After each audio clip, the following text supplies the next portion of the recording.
नमः शिवाय। जय माता रानी। दोस्तों, आप देख रहे हैं आपका अपना YouTube चैनल व्रत त्योहार टोटके। मैं हूं आपके साथ रिमझिम शर्मा। दोस्तों, आज इस वीडियो में मैं आपके साथ इस हरतालिका तीज पर किस प्रकार आप भगवान शिव, माता पार्वती और गणपति की पूजा आराधना घर पर करेंगे, उसकी संपूर्ण विधि शेयर करने जा रही हूँ। जो लोग पहली बार इस व्रत को शुरू करने जा रहे हैं, उनके लिए यह वीडियो बहुत ही लाभदायक होगा। घर पर मिट्टी के शिव भगवान, पार्वती माता और गणपति बना करके हम इसी प्रकार से हरतालिका तीज व्रत पूजन विधि को संपन्न करते हैं। तो संपूर्ण जानकारियों के लिए वीडियो अंत तक जरूर देखिए। तो दोस्तों, मैंने पूरी तैयारी कर ली है। मैंने तैयारी क्या करके रखी है मैं आपको दिखा दूं।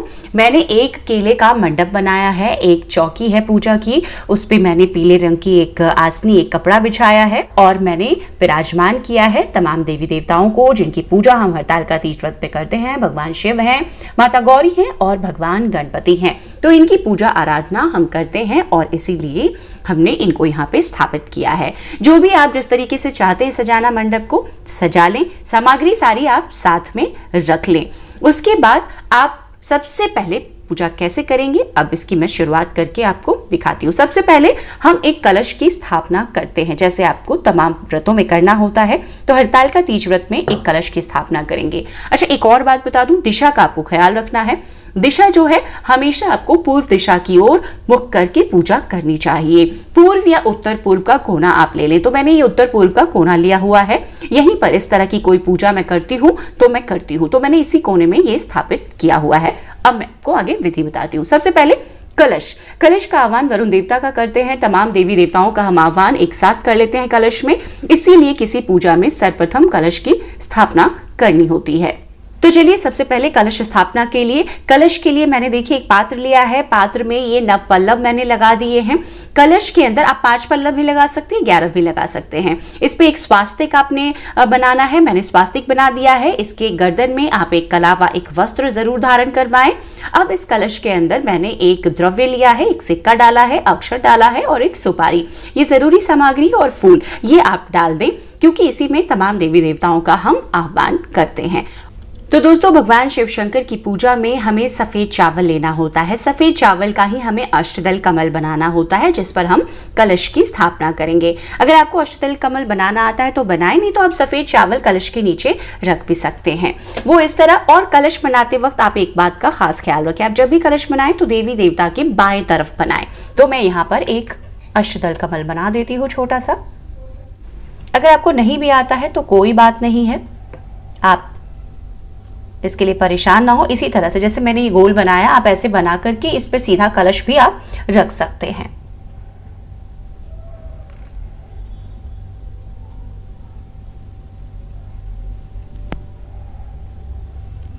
तो इस तरीके से आपको बना लेना है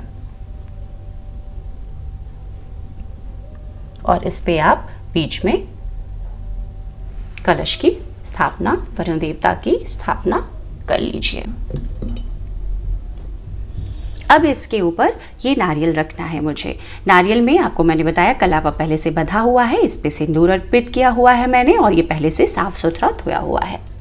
तो इस तरीके से आपने कलश की स्थापना पूजा विधि के पहले कर ली है। अब आपको इसके बाद करना क्या है, आपको किसी भी पूजा को शुरू करने के पहले एक दीपक जला लेना चाहिए। तो मैं दीपक और धूप जला लेती हूँ। एक अखंड ज्योत पूरी पूजा में जलती रहे।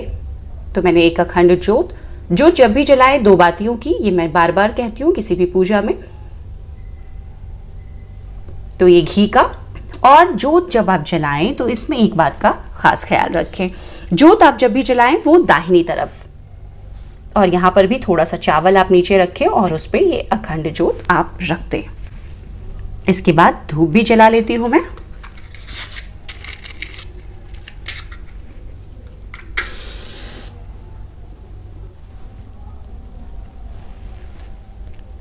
इसके बाद आप धूप को लगा दें।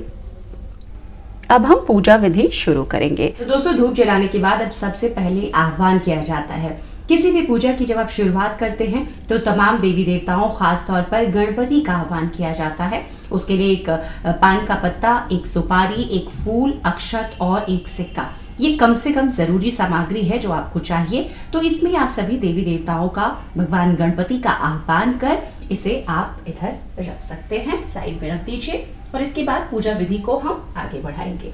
अब इसके बाद सबसे पहले आचमन के लिए मैंने ये एक आम्रपल्लव से तैयार कर लिया है। आप चाहे तो कुशा से तैयार कर सकते हैं, आप चाहे तो आपके पास धातु का कोई भी आचमन हो इस्तेमाल करें। गंगा जल है ये। अब इससे मैं तमाम देवी देवता जिनका आह्वान मैंने किया है उनका स्नान कराऊंगी। सबसे पहले गणपति का स्नान। जब भी आप ऐसा कर रहे हो तो आपको मंत्रों का जप करते रहना है।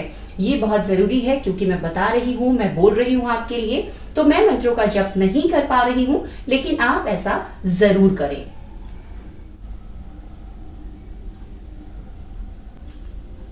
तो आचमन मैंने कर लिया है।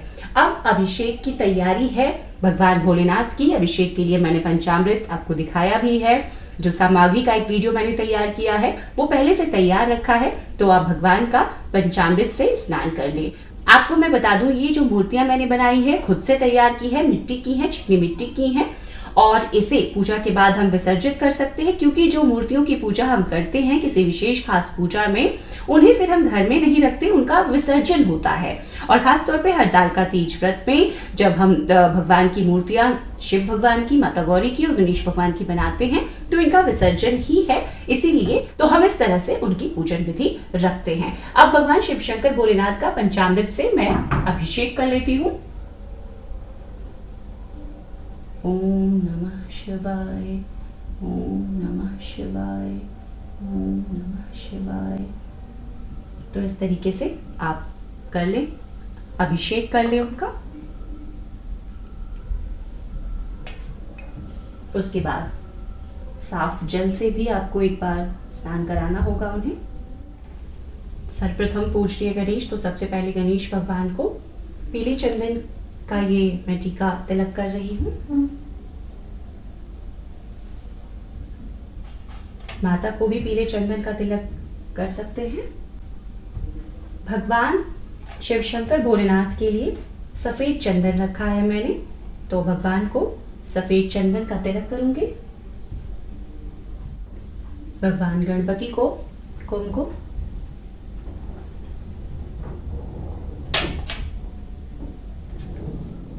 माता को सिंदूर अर्पित कर रही हूं।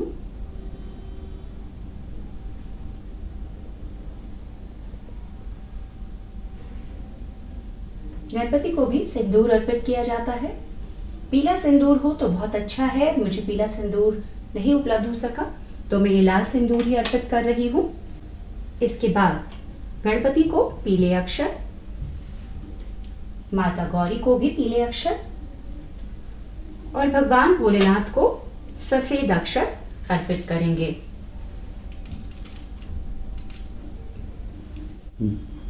इसके बाद मैंने शिव भगवान के लिए और गणेश जी के लिए, दोनों के लिए यज्ञोपवीत जनेऊ रखा है, तो बारी बारी से दोनों को यज्ञोपवीत देंगे।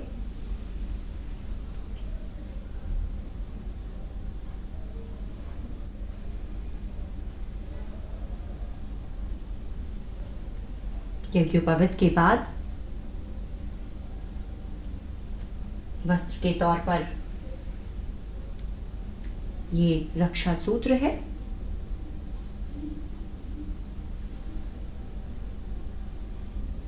आप लगातार मंत्रों का जप करते रहें। गणपति के लिए मैंने ये पीले फूलों की, पीले सफेद और ऑरेंज कनेर के फूलों की एक माला तैयार की है। मैं गणपति को ये माला पहनाऊंगी। भगवान भोलेनाथ के लिए शमी के पुष्पों की माला है, तो भगवान भोलेनाथ को शमी पुष्पों की माला अर्पित कर रही हूं मैं। भगवान भोलेनाथ के लिए मैंने आंकड़े के फूलों की भी एक माला तैयार की है, तो मैं उन्हें ये भी अर्पित कर दूं। माता को लाल पुष्प पसंद है, लेकिन मुझे लाल उड़हल के फूल आज नहीं मिले हैं, तो मैं माता को ये लाल गुलाब के फूल अर्पित कर रही हूं।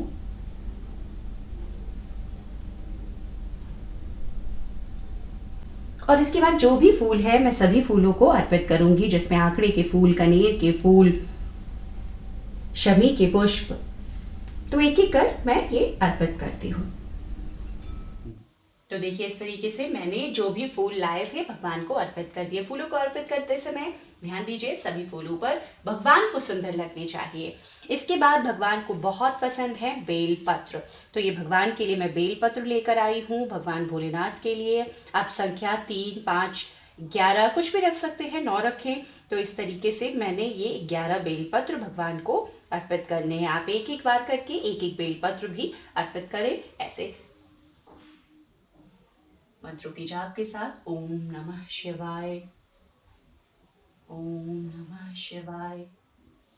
5 बेलपत्र मैंने माता के लिए हैं, ये मैं माता को अर्पित कर देती हूँ।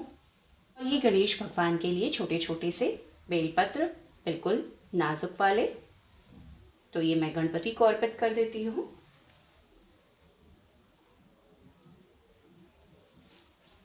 इसके बाद ये शमी पत्र बहुत ज़्यादा प्रिय है भगवान भोलेनाथ को और भगवान गणपति को भी, तो दोनों को ये शमी पत्र अर्पित कर रही हूँ। ओम गण गणपति नमः।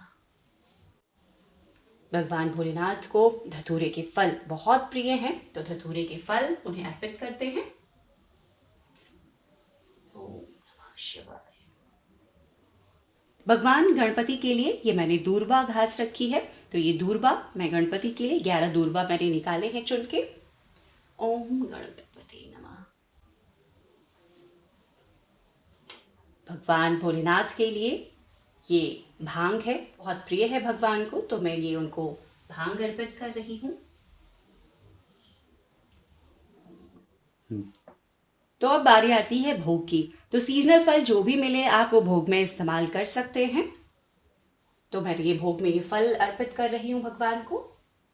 आप चाहे तो ऊपर भी रखें, और आप जगह अगर नहीं है, कम जगह है, तो आप इस तरह से नीचे भी रख सकते हैं।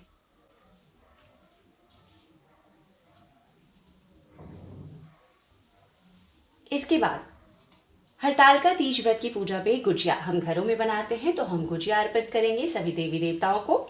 और इसके बाद अर्पित करेंगे, ये बालूशाही है, और भगवान गणेश के लिए लड्डू।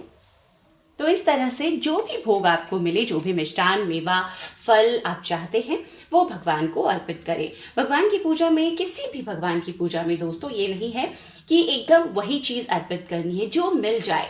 और जो प्रिय है भगवान को वस्तुएं, वो हम कोशिश करते हैं कि वो ज़रूर ढूंढ कर लाएं और उन्हें ज़रूर अर्पित करें। अब दोस्तों हरतालिका तीज व्रत की अगर हम बात करें तो सुहाग की सामग्री बहुत ज़रूरी है। जैसा मैंने बताया भी है आपको, विधि जब मैंने बताई और सामग्री जब आपको दिखाई एक वीडियो में कि किस तरीके से सुहाग की थाली हमें सजानी चाहिए। माता के लिए आप एक सुहाग की थाली बनाएंगे जो अर्पित करेंगे, और एक ब्राह्मणी के लिए जिन्हें आप दान करेंगे। तो सुहाग की थाली में वस्त्र होती है, चुनरी होती है, और आलता, सिंदूर, बिंदी, कंघी, चूड़ी, ये सब जरूरी सामग्री सुहाग की थाली में होती है, जो हम माता को अर्पित इस तरह से एक चुनरी इस पर रखते हैं और माता के नाम से ये अर्पित करते हैं।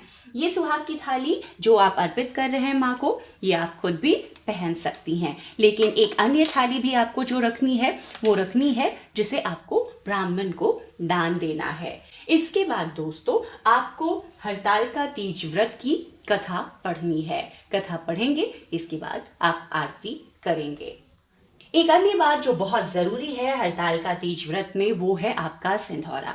आपकी शादी में ये आता है, हम सभी जानते हैं, हर तरह का शेप और साइज़ की अगर बात कर ले, अलग अलग प्रांतों में अलग तरह का, लेकिन इस तरह से सिंधौरा होता है जिसे हम हरतालिका तीज व्रत पूजन करते हैं। तो यहाँ माता गौरी के पास इसे खोल कर रख देते हैं, और अगले दिन जब सुबह हम पूजन करेंगे, सूर्योदय के पहले का पूजन होता है, उस वक्त इस सिंदूर में से हम सिंदूर करते हैं, और माता की सिंदूर में से हम इसमें अपने लिए भी सिंदूर रखते हैं, और फिर साल भर इसी से सिंदूर करते हैं। तो ये बहुत ज़रूरी चीज़ है जो आपको भी करनी है। अपने सिंदौरे को आप ज़रूर रखेंगे हरतालिका तीज व्रत पूजन में, और उसके बाद उससे सिंदूर ज़रूर करेंगे तीज पूजन के समय। इसके बाद बारी आती है दोस्तों आरती की। तो दोस्तों इस तरीके से माता की आरती की थाली आपको तैयार करनी है। आरती की थाली में आपको दीपक रखना है, पहले इसी थाली में मैंने धूप जलाया था, और कपूर, माता की आरती में कपूर जरूर हमें जलाना चाहिए आरती के वक्त। तो इस तरीके से आप सभी देवी देवताओं का, भगवान गणेश का, भगवान शिव शंकर भोलेनाथ का और माता गौरी का पूजन विधि संपन्न करेंगे आरती के साथ। तो दोस्तों, ये पूरी पूजन विधि हरतालिका व्रत की कुछ इसी तरह रहेगी जो आपको रखनी है।